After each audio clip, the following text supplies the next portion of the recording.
Hello friends, डेनी classes में आपका स्वागत है। दोस्तों, आपके राजस्थान हाईकोर्ट एलडीसी में टाइपिंग के बारे में आज हम बात करने वाले हैं।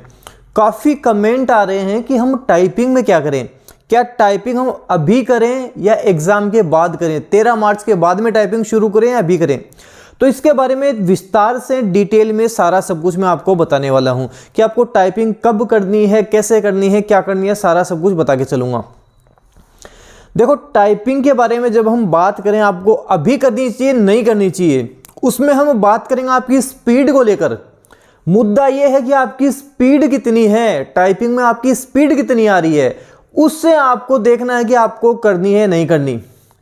सबसे पहले वो स्टूडेंट जिनकी स्पीड 40 प्लस आ रही है, हिंदी में इंग्लिश में अगर आपकी 40 प्लस स्पीड आ रही है तो आप टाइपिंग ना करें, काम चल जाएगा। केवल 5 या 10 मिनट की डेली प्रैक्टिस कर सकते हैं। जैसे 5-10 मिनट की हिंदी की कर ली, इंग्लिश की कर ली, आपका काम चल जाएगा।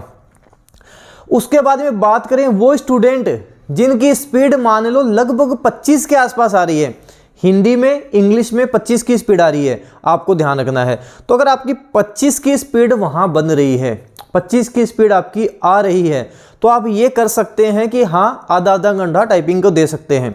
हिंदी को दे दिया, इंग्लिश को दे दिया, आधा घंटा आप टाइपिंग को दे सकते हैं। टाइपिंग रेगुलर रख सकते हैं, ये आपको करना है। अब बात करेंगे उन स्टूडेंट की जिनकी टाइपिंग स्पीड इससे भी कम आ रही है, 15 आ रही है, 20 आ रही है, टाइपिंग स्पीड कम आ रही है। आपको टाइपिंग को भी साथ साथ टाइम देना पड़ेगा। टाइपिंग को टाइम नहीं दोगे आगे चलकर समस्या आएगी, तो टाइपिंग को भी टाइम देना ही देना पड़ेगा। जैसे जो स्टूडेंट जिनकी 15-20 की स्पीड आ रही है, तो ये स्पीड बहुत कम होती है।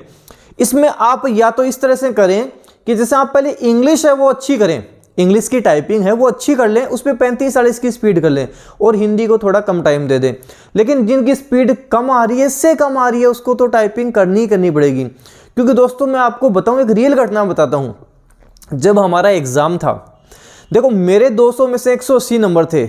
एक फ्रेंड था, उसके 198 नंबर थे। 198 नंबर बहुत ज़्यादा होते हैं। 198 नंबर थे, पक्का था कि अगर वो सिलेक्ट हो जाता टाइपिंग में तो मेरिट में वही रहेगा, क्योंकि 198 नंबर बहुत ज़्यादा हो जाते हैं। अब उसके साथ हुआ क्या, उससे टाइपिंग का पेपर ही पास नहीं हुआ। क्यों पास नहीं हुआ कि जब मैं पेपर दे लूँगा उसके बाद में मैं टाइपिंग शुरू कर दूंगा, उसके बाद में टाइपिंग कर लूँगा। हुआ ये कि उसने टाइपिंग पास ही नहीं हुआ, वो टाइपिंग में फेल हो गया। तो कितनी बड़ी गलती उसने की, आप सोच के देखो। हिंदी भी नहीं आ रही थी, इंग्लिश भी नहीं आ रही थी, बाद में स्टार्ट किया, लगभग 2-2.5 महीने के आसपास का टाइम मिला।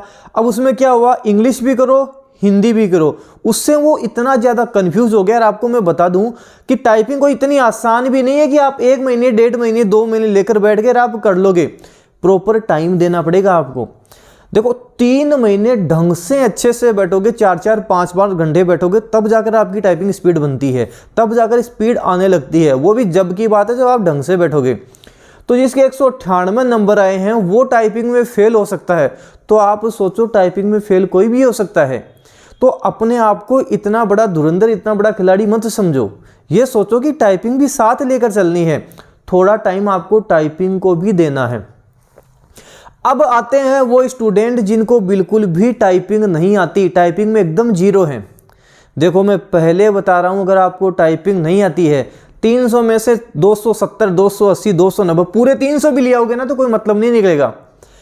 आप सोच के देखो, एक जगह तो आप मेरिट में आ रहे हो, दूसरी जगह आपको टाइपिंग बिल्कुल भी नहीं आती है, कैसे काम चल सकता है।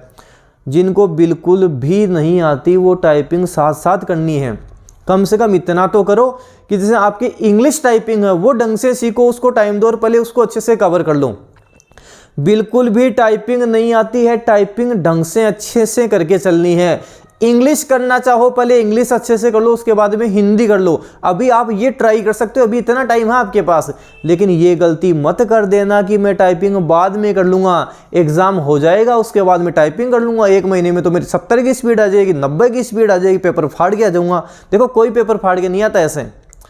अगर ऐसे सोचते हो, खुद को इतना बड़ा धुरंधर समझते हो, तो ये गलत कर रहे हो। मैं मेरी खुद की आपको बता देता हूँ। टाइपिंग साथ साथ कर रहा था, हिंदी की इंग्लिश की दोनों की साथ साथ टाइपिंग कर रहा था। जब आपको मैं बताऊं, पेपर जब मैंने दिया था उस टाइम लगभग मेरी 50 के आसपास स्पीड बन चुकी थी, 50 के आसपास स्पीड थी। जब एग्जाम देने गया था लगभग 80 से 90 की स्पीड थी। आप खुद सोचकर देखो, जिसकी टाइपिंग की स्पीड 80 से 90 रहती है, कॉन्फिडेंस कैसा रहता है। तो इतनी स्पीड रखोगे, अच्छा खासा कॉन्फिडेंस रहेगा।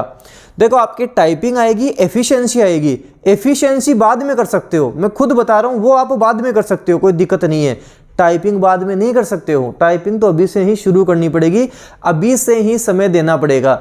हिंदी की टाइपिंग भी करनी पड़ेगी एग्जाम में, इंग्लिश की भी करनी पड़ेगी, दोनों टाइपिंग आपको करनी पड़ेगी। हिंदी इंग्लिश दोनों टाइपिंग आपको करनी पड़ेगी। कुछ स्टूडेंट कमेंट करते हैं कि हिंदी की टाइपिंग किस में होगी, कृति देव 010 में होगी।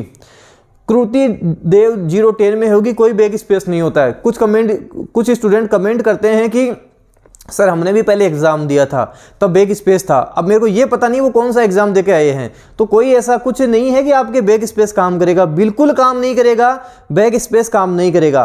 क्या फॉर्मेट क्या रहता है आपके एग्जाम में टाइपिंग का, उसका भी थोड़ी सी बात कर लेते हैं। देखो आपके जैसे कंप्यूटर हैं, कई कमेंट करते हैं कीबोर्ड क्या हम खुद ले जा सकते हैं। कीबोर्ड कोई खुद नहीं ले जा सकता है, जो सेंटर जहां आएगा, जहां पे वो कीबोर्ड रहेंगे, वही कीबोर्ड में आपको टाइपिंग करनी है। कुल मिलाकर बात यह है कि सभी कीबोर्ड पर आपको प्रैक्टिस पहले ही कर लेनी है, ताकि वहां जाकर दिक्कत ना आए। कीबोर्ड कोई नहीं लेके जा सकता, वहां खुद मिलेगा। पहले 2-5 मिनट का समय दिया जाएगा आपको, पहले अच्छे से हाथ टाइप करके देख लो, कहीं कोई भी कीबोर्ड में आपको गलती निकले तो आपको चेंज कर देंगे, उसी समय आपका चेंज कर दिया जाएगा। अब आप जैसे टाइपिंग करोगे, आपके सामने फॉर्मेट रहेगा, कंप्यूटर के ऊपर एक फॉर्मेट रहेगा, उस फॉर्मेट को देखकर आपको टाइपिंग करना है। स्क्रॉल भी खुद करना है, स्टार्टिंग से लिख रहे हो लास्ट तक लिख लिया, अब स्क्रॉल भी खुद करना है।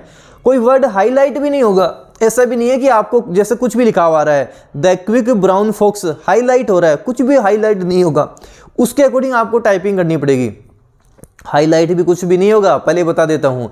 और जैसे ही आपने पैराग्राफ टाइप कर लिया तो आपको खुद को ध्यान रखना पड़ेगा कि हाँ ये मैंने पूरा टाइप कर लिया है, अब मेरे को स्क्रॉल करना है, सारा सब कुछ खुद को ही करना पड़ेगा आपको। तो जो किसी भी टाइपिंग ट्यूटर पे टाइपिंग करते हैं उसको पहले बता दूं, इन चीज़ों का आपको ध्यान रखना है। इस तरह से वहाँ पे टाइपिंग होती है, सारा सब कुछ इस तरह से होता है। टाइपिंग पहले हो जाएगी, जैसे हिंदी की होगी, इंग्लिश की होगी। टाइपिंग के बाद में क्या होगा, आपका टेस्ट हो जाएगा, टाइपिंग के बाद में एफिशिएंसी का टेस्ट हो जाएगा। इस तरह से आपके टोटल 100 नंबर का पेपर हो जाएगा, उसी में आपकी कट ऑफ निकलती है। एफिशिएंसी में बताऊं, पूरे में पूरे नंबर लाए जा सकते हैं। मैंने भी एफिशिएंसी में 50 में से 50 नंबर लेकर आया था। टाइपिंग में बता दूं लगभग 42 नंबर आए थे, क्योंकि पेपर थोड़ा सा लेवल का आता है टाइपिंग का, और आपको पता है एग्जाम का प्रेशर भी कितना रहता है। तो एग्जाम में 50 में से 42 नंबर टाइपिंग में आना बहुत अच्छे नंबर होते हैं, बहुत अच्छा स्कोर होता है। तो टाइपिंग आप जब 50 की स्पीड रहेगी, आपकी गलतियां नहीं करोगे, अच्छे से सीख कर जाओगे, तब आपके नंबर आएंगे। टाइपिंग अभी से करनी है, ये गलती नहीं करनी है। कृति देव 010 में आपको हिंदी की करनी है, इंग्लिश में आपको पता है कैलिबरी आती है, वहाँ आपको टाइपिंग करनी है। जितनी ज़्यादा हो सके टाइपिंग MS वर्ड पे किया करो, ट्यूटर की बजाय MS वर्ड पे टाइपिंग किया करो। MS वर्ड पे जैसे आपने कुछ भी खोल लिया, कोई बुक ले लिया आपने, बुक में से आप देख देख के टाइप कर रहे हो। स्टार्टिंग तो वैसे स्टार्टिंग करनी है टाइपिंग के, वीडियो बनाए हुए अपने ASDF से जिस तरह से करनी है वो मैं पहले बता चुका हूँ, उस तरह से आपको टाइपिंग करनी है। कुल मिला के हमारा मुद्दा ये है, टाइपिंग नहीं आती अभी से करनी है, बाद के भरोसे नहीं रहना। बाद के भरोसे रहोगे तो आपको पता ही है क्या होना उसके बाद में। तो मेरे को बाद में, मैं चाहता हूँ मुझे कोई बाद में ये ना बोले कि आपने बताया था मैंने ये नहीं किया इसलिए ये हो गया। मैं चाहता हूँ आप सेलेक्ट हो, आप सेलेक्ट हो, मेरे को बताओ हमने ये किया था, हमने ये किया, हम सेलेक्ट हो गए हैं। मुझे बाद में ये जानना नहीं है कि देखो मैंने सही बोला था, क्या बोला था। देखो मुझे इन चीज़ों से मतलब नहीं है, बस मैं इतना चाहता हूँ जो मैं बोलूँ इनको आप इम्प्लीमेंट करो, आप सेलेक्ट हो, आप सिलेक्शन लो, बस इतना सा मैं चाहता हूँ आपसे। तो अच्छे से आपको ये सारी चीज़ें ध्यान रखनी है। साथ साथ मैं आपको बता दूं, जो राजस्थान हाईकोर्ट LDC की तैयारी कर रहे हैं, मैं आपको वापस बता रहा हूं, आज 29 जनवरी लास्ट डेट ऑफर की 399 में आपको कंप्लीट कोर्स मिल जाएगा। संपूर्ण राजस्थान GK टेस्ट सीरीज मिलेगी, Rajasthan high court LDC test series मिलेगी, जिसमें हिंदी इंग्लिश राजस्थान GK सारा ही आपका टेस्ट लिया जाएगा। आपको वीडियो क्लासेज भी मिलेंगी। राजस्थान की ज्योग्राफी कंप्लीट हो गई है, जल्दी कला संस्कृति इतिहास भी कंप्लीट करवा दूंगा। करंट अफेयर के वीडियो क्लासेज भी अपलोड करूंगा, जिसमें राजस्थान इंडिया सारा सब कुछ रहेगा, वो भी आपको इसी में मिलने वाले हैं। जल्दी हिंदी की टेस्ट सीरीज, इंग्लिश की टेस्ट सीरीज, वो भी इसके अंतर्गत इंक्लूड कर दी जाएगी। 399 में ही इंक्लूड होगी अगर आप आज परचेज करते हो, उसके बाद में 799 इसकी प्राइस हो जाएगी। चाहता हूं आज ही परचेज कर लो, 399 में परचेज कर लो। बाद में कमेंट मत करना ये हो गया था वैसे हो गया था। चाहता हूं 399 में आपके परचेज हो जाए। अच्छे से हाई कोर्ट एलडीसी की तैयारी करना है, दी बेस्ट एफर्ट देना आपको। इसमें आपको नोट्स भी मिलेंगे, मैं आपको बता दूं।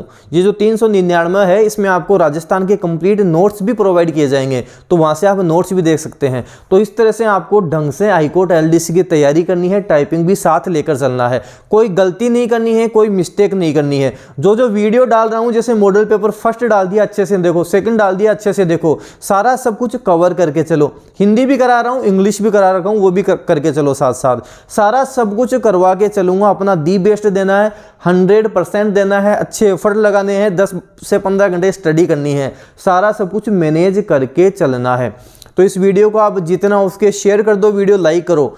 डेनियल क्लासेस यूट्यूब चैनल पर नए हो तो जब सब्सक्राइब करो, साथ साथ बेल आइकन को भी प्रेस कर लेना। उससे क्या होगा, कोई भी न्यू अपडेट आएगी वो आपको तुरंत मिल जाएगी। धन्यवाद।